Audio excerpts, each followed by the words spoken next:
Assalamualaikum warahmatullahi wabarakatuh. Waalaikumsalam. Alhamdulillahi rabbil alamin. Wassalatu wassalamu ala sayyidina Muhammadin wa ala alihi wa sahbihi wa man walah. Wa la hawla wa la quwwata illa billah. Ma ba'du. Alhamdulillah ala ni'matil Islam wa kafa biha min ni'mah. Khatratil hadirin wal hadirat, jamaah majlis Ratibul Abbas rahimakumullah. Telah kita dengarkan apa yang sudah terdengar. Ini malam permulaan dari pembukaan kembali majlis Ratibul Abbas setelah berlalu 2 bulan masanya dalam keadaan istirahat, fokus beribadah.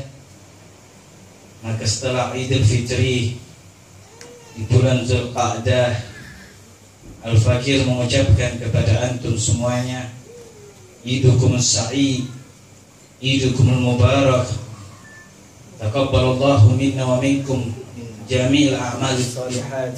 Amin. Wa kullu amin wa antum bikhair.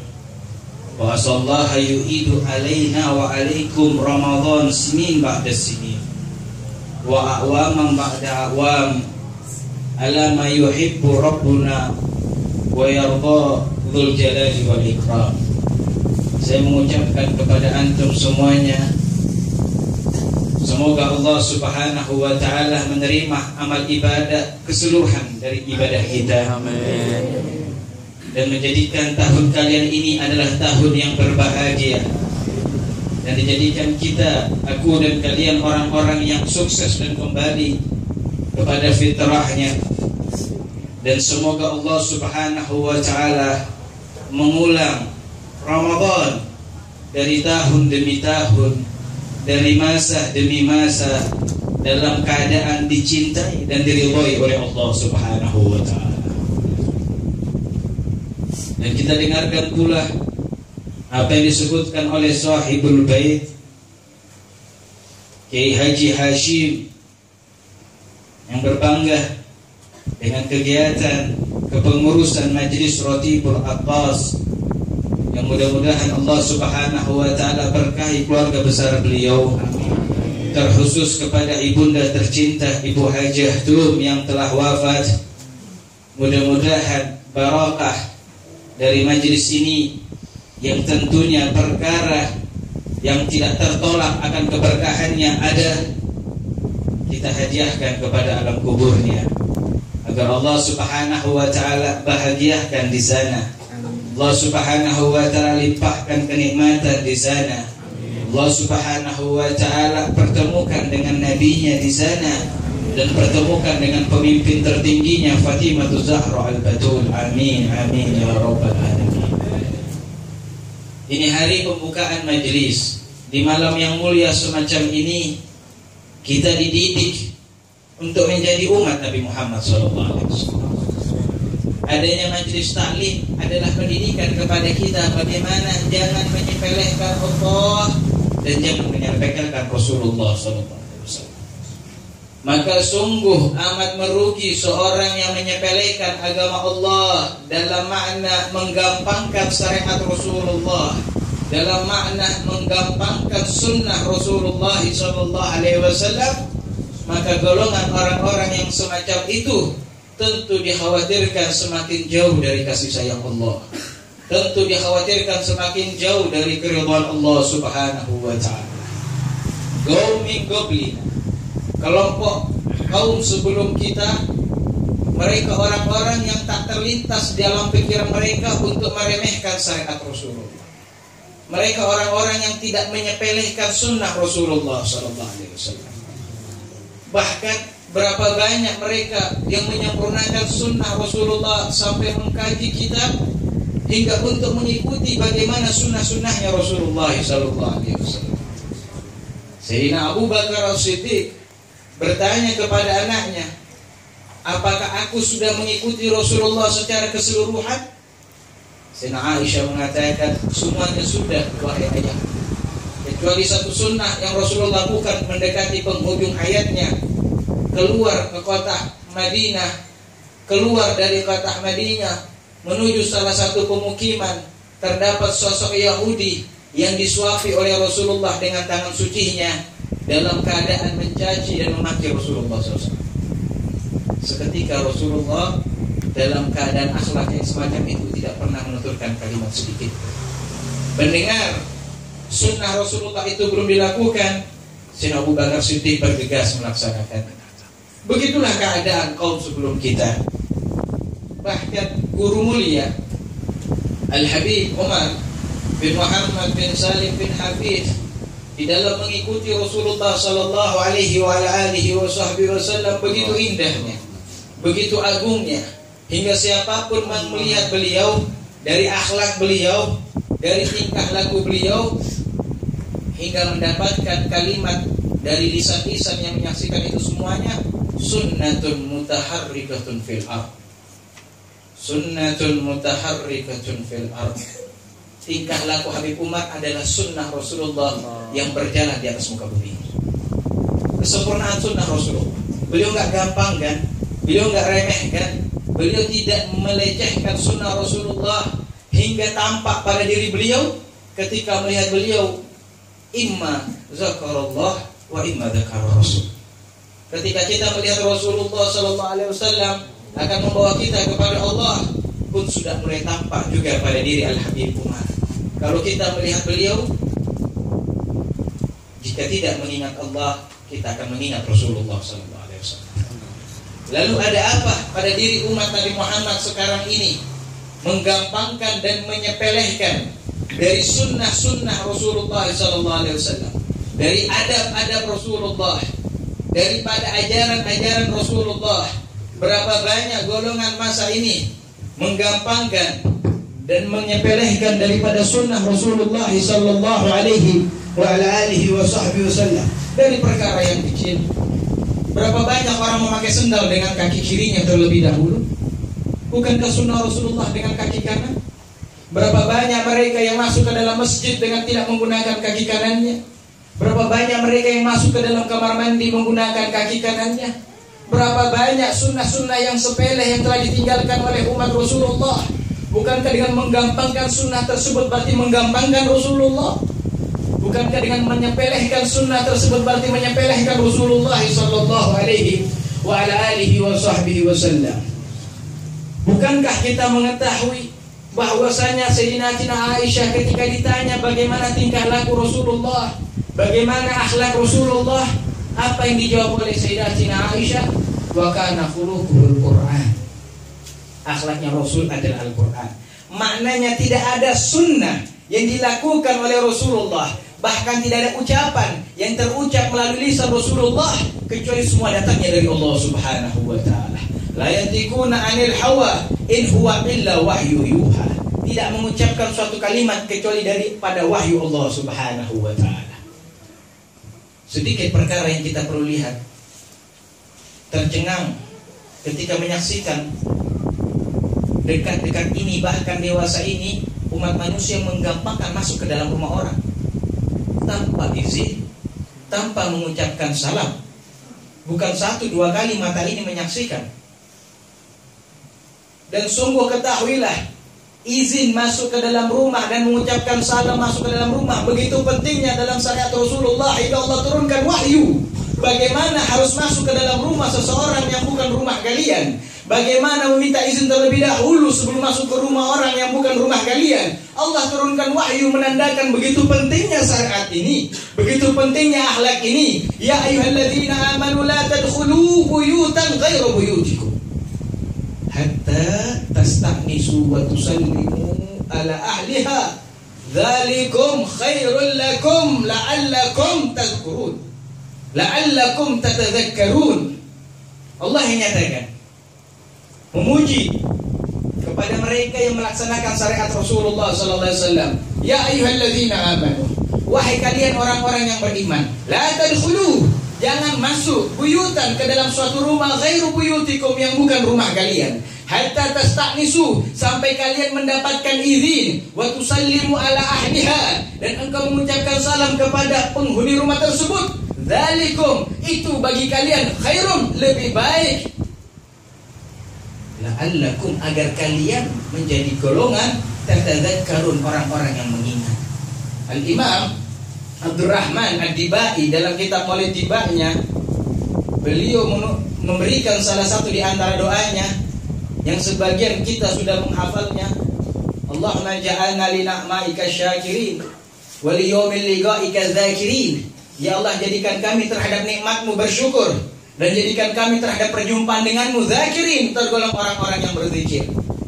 Dzalikum khairul lakum la'allakum tatadzakkarun. Masuk rumah dengan izin, mengucapkan salam kepada penduduknya, bisa menjadi orang-orang yang mengingat kepada Allah Subhanahu wa ta'ala. Mereka ahli tasawuf, ahli ma'rifati billah mengatakan, salah satu tanda orang-orang yang bisa mendapatkan dirinya status mengingat Allah Subhanahu wa ta'ala ketika berjumpa dengan Allah, perkara yang ringan, masuk ke dalam rumah orang dengan mengucapkan salam kepada Allah. Rasulullah yang mensyariatkan kepada kita. Sampai Rasulullah bersabda, ista'zana salasa fa in adzina la wa illa farji. Masuk rumah orang itu minta izin 3 kali. Kalau dikasih masuk, kalau enggak ya pulang. Syariat Rasulullah SAW. Yang sekarang ini sudah mulai digampangkan, masuk ke rumah orang sembarangan tanpa izin. Bahkan berbahayanya, kenapa? Agar kita berhati-hati. Jangan-jangan orang-orang yang berada dalam rumah tersebut adalah wanita yang terbuka auratnya, ataukah bisa jadi yang membuka pintunya sosok wanita yang terbuka auratnya mengira tamunya seorang wanita.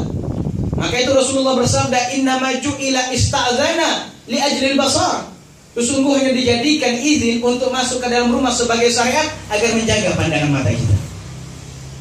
Sekarang banyak orang tak menjaga pandangan. Bahkan ada sosok sahabat yang bernama Jabir bin Abdullah. Sahabat dekat dengan Nabi, akrab dengan Nabi Muhammad.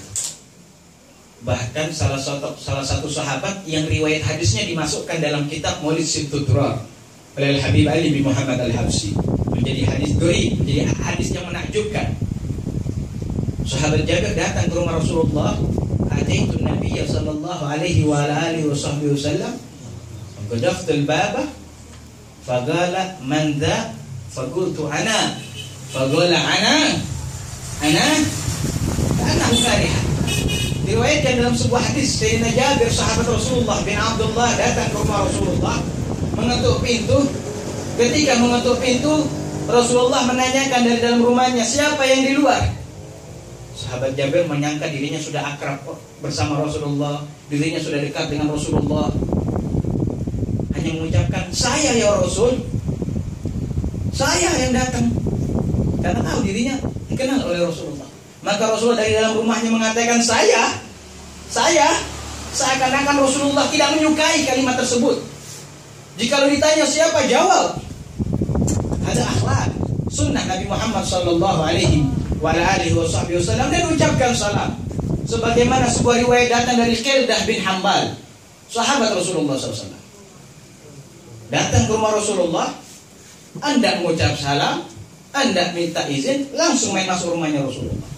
Maka Rasulullah berkata, irji faqul assalamu alaikum a'adkhul, keluar.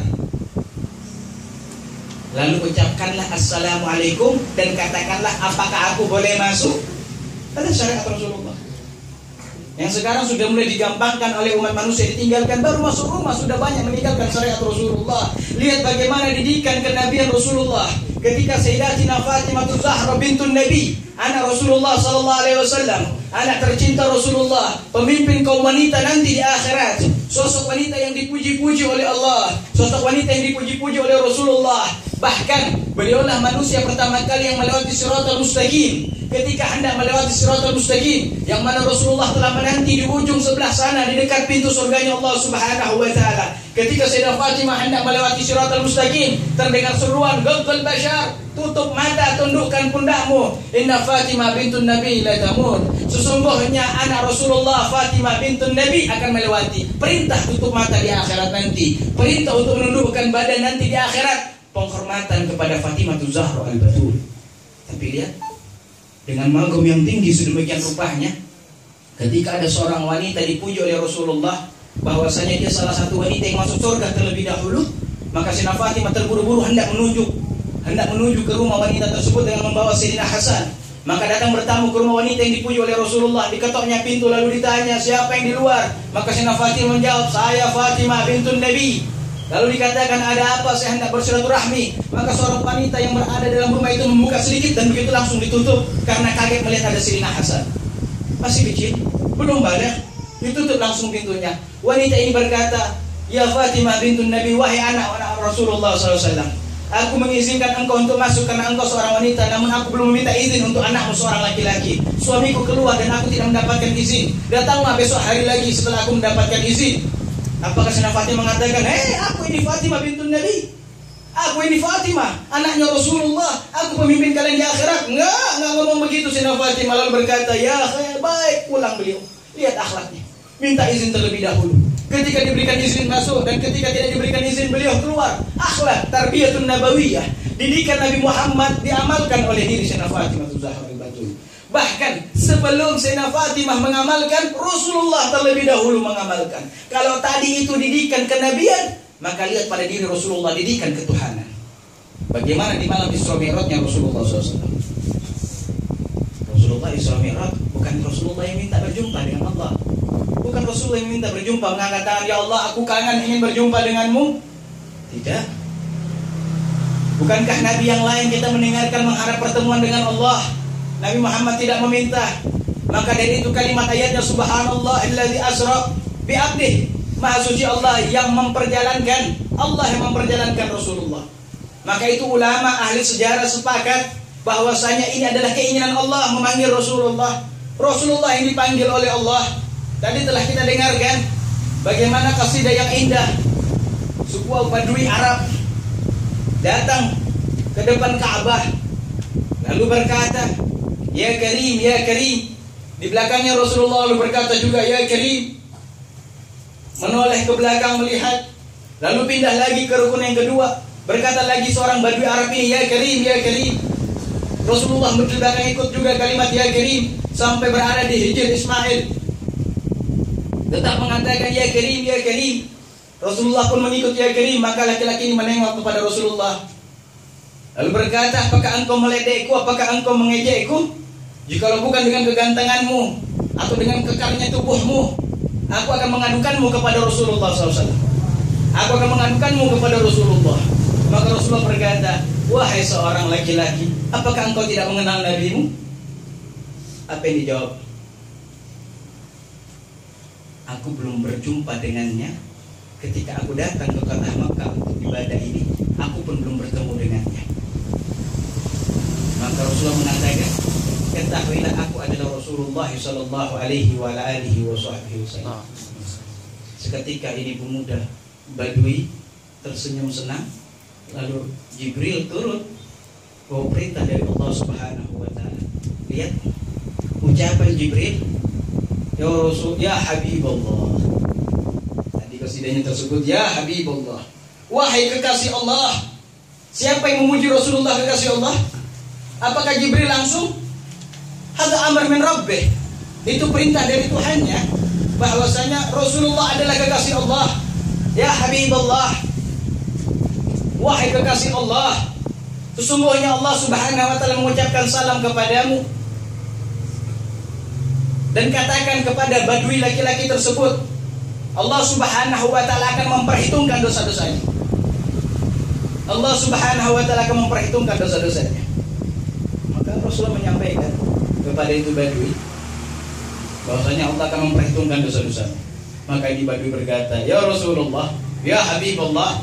Lihat ucapan kembali yang terulang pada laki-laki tersebut. Jikalau Allah akan memperhitungkan dosa-dosaku, akan memperhitungkan juga Allah Subhanahu wa taala. Jikalau Allah akan memperhitungkan bagaimana aku berbagi, aku pun juga akan memperhitungkan bagaimana kedermawanan Allah Subhanahu wa taala. Jikalau Allah memperhitungkan dosa-dosaku, aku akan memperhitungkan ampunan Allah Subhanahu wa taala. Jikalau Allah akan memperhitungkan bagaimana aku pandai berbagi, aku memperhitungkan kasih sayang dan kemurahan Allah Subhanahu wa taala. Maka mendengar itu Jibril turun kembali bawa perintah dari Allah Subhanahu wa taala, berkata, "Ya Habibullah," lihat kalimat yang terulang lagi. "Ya Habibullah." Begitulah nasnya dan redaksinya tadi disebutkan. "Ya Habibullah," wahai kekasih Allah. Diulang lagi penegasan tentang jati diri Rasulullah di sisi Allah. Jati diri Rasulullah di sisi Allah, bukan di sisi hamba Allah, di sisi pencipta langit dan bumi. Dengan sedemikian rupanya, lalu Jibril berkata, "Katakan kepada badui tersebut, wahai kekasih Allah, tidak usah memperhitungkan Allah, maka Allah tidak akan memperhitungkannya. Biar dia masuk surga tanpa hisab." Mudah-mudahan kita juga berdoa. Namun yang hendak kita ambil, lihat derajatnya Rasulullah, begitu tingginya, begitu dahsyatnya di sisi Allah. Ketika perjalanan Isra Mi'rajnya bersama Jibril, pemimpin para malaikat, bersamanya adalah manusia yang paling dicintai dan makhluk yang paling dicintai di sisi Allah Subhanahu wa taala. Dan hampir semua riwayat, baik yang datang dalam kitab Hujjatullah 'alal Alamin ataukah dalam kitab Al-Imam As-Suyuti, hampir menyebutkan bahwasanya seluruh penduduk langit telah mengetahui bahwasanya Rasulullah dipanggil oleh Allah. Hampir semua penduduk langit mengetahui bahwasanya Rasulullah telah dipanggil untuk berjumpa dengan Allah. Malaikat dan para anbiya yang ada di langitnya Allah Subhanahu wa taala mengetahui Rasulullah telah dipanggil oleh Allah. Namun lihat bagaimana ketika sampai di pintu pertama, Jibril mengetuk pintu pertama. Lalu malaikat yang menjaga pintu pertama mengatakan, "Manda, siapa ini?" Lalu Jibril berkata, "Ana Jibril, saya Jibril." Lalu malaikat juga berkata lagi, "Wa man ma'ak?" Siapa yang bersamamu? Dijawab, Muhammad yang bersamaku. Ditanya lagi, "Hal qad bu'itsa ilaih?" Apakah dia telah diutus? Jibril berkata, "Qad bu'itsa ilaih." Rasulullah telah diutus. Lihat, malaikat yang bolak-balik naik langit telah dikenal bersama Nabi yang dipanggil oleh Allah pun mengajarkan kepada kita mau masuk ke dalam pintu seseorang minta izin. Hadza tarbiyatul ilahiyah fi lailatul Isra Mi'raj. Itu adalah pendidikan ketuhanan dari Allah Subhanahu wa taala terhadap Nabi Muhammad untuk masuk ke dalam suatu rumah, untuk masuk ke dalam suatu pintu hendaknya meminta izin terlebih dahulu. Bagaimana kita sekarang ini? Kalau hikmah yang ringan, hikmah yang sedikit dalam syariat Rasulullah, dalam hukum-hukum Allah Subhanahu wa taala sedemikian rupa, apakah kita akan meninggalkan? Apakah kita akan menyepelekan? Mulai dari sekarang ini majelis ta'lim, majelis pengetahuan. Maknanya pengetahuan untuk mendapatkan pemahaman bagaimana menjalani hidup. Maknanya mendapatkan pemahaman menjalani hidup yaitu mengamalkannya. Maknanya mengamalkannya labut dengan niat. Setelah bisa memberikan pengetahuan untuk kita, hendaknya kita amalkan. Setelah kita amalkan, hendaknya kita pakai niat. Setelah kita pakai niat, hendaknya pakai ittiba, pakai sunnah Rasulullah. Setelah pakai sunnah baru pakai wara'. Setelah itu sempurnalah jati diri kita sebagai hamba Allah Subhanahu wa taala. Maka dari itu mudah-mudahan majelis Ratibul Aqdas ini menjadi fondasi pengetahuan untuk menggapai masa depan di alam dunia ini, lebih lagi kelak nanti di alam akhirat. Mudah-mudahan majelis kuliah ini menjadi fondasi bagi diri kita agar kita mendapatkan kemuliaan di alam dunia ini pun kelak nanti kemuliaan di alam akhirat. Dan yakinkan pada diri kalian dengan kepastian yang luar biasa bahwasanya majelis yang semacam ini telah banyak dalil-dalil yang datang kepada kita melalui lisan Rasulullah SAW akan memberikan manfaat besar untuk alam dunia kita pun juga nanti untuk alam akhirat kita. Mudah-mudahan kita bisa rasakan. Mudah-mudahan kita bisa rasakan. Mudah-mudahan kita bisa dapatkan. Mudah-mudahan kita bisa raih dengan kemuliaan-kemuliaan dan puncak daripada kemuliaan ittiba Nabi Muhammad sallallahu alaihi wasallam adalah mengikuti Nabi Muhammad sallallahu alaihi wasallam. Mudah-mudahan Allah panjangkan umur kita semuanya. Allah berkahi dunia dan akhirat kita. Allah ampunkan dosa-dosa kita. Allah maafkan kesalahan kita. Allah kabulkan hajat-hajat kita. Allah berkahi para kiai, para tokoh kita, Kiai Haji Hashim, Ustaz Salahuddin, Kiai Mustafa, Ustaz Nusidi, Ustaz Anas, Ustaz Nasir dan juga Ustaz Ahmad dan semuanya para pendidik kita. Ya Allah berkahi mereka semuanya. Keberkahan dunia dan keberkahan akhirat. Dan dengan keberkahan guru-guru mulia kami, berkahi dunia dan akhirat kami. Terkhusus dengan berkah Habib Umar bin Muhammad bin Salim bin Habib, Al-Habib Zain bin Hasan Baharun dan Habib Hamid An-Naqib bin Muhammad bin Syekh Abu Bakar. Ya Rabbana ya Karim, Allahumma ja'al hadzal jam'an jam'an marhuma wa tafarraqna min ba'dihi tafarruqan ma'suma. Allahumma la tad'al fina wa la minna wa la ma'ana syaqiyyan wa la mahruma. اللهم نسألك لطفا مع التقدير فيما جرت به المقادير إنك على كل شيء قدير وبالإجابة جدير وإليك المصير والحمد لله رب العالمين. Mari kita baca suratul Fatihah agar Allah Subhanahu wa taala menjadikan tempat ini istiqamah untuk majlis, istiqamah untuk senantiasa menjadi tempat zikir, istiqamah senantiasa untuk menjadi tempat sholawat, istiqamah senantiasa untuk menjadi majlis ta'lim, dan mudah-mudahan keistiqomahannya berdampak besar kepada pemiliknya dengan generasi keturunannya. Ya Rabbal Alamin ala hadhihi niyyah wa kullu niyatin shalihah wa ila hadratin Nabi al-Fatihah.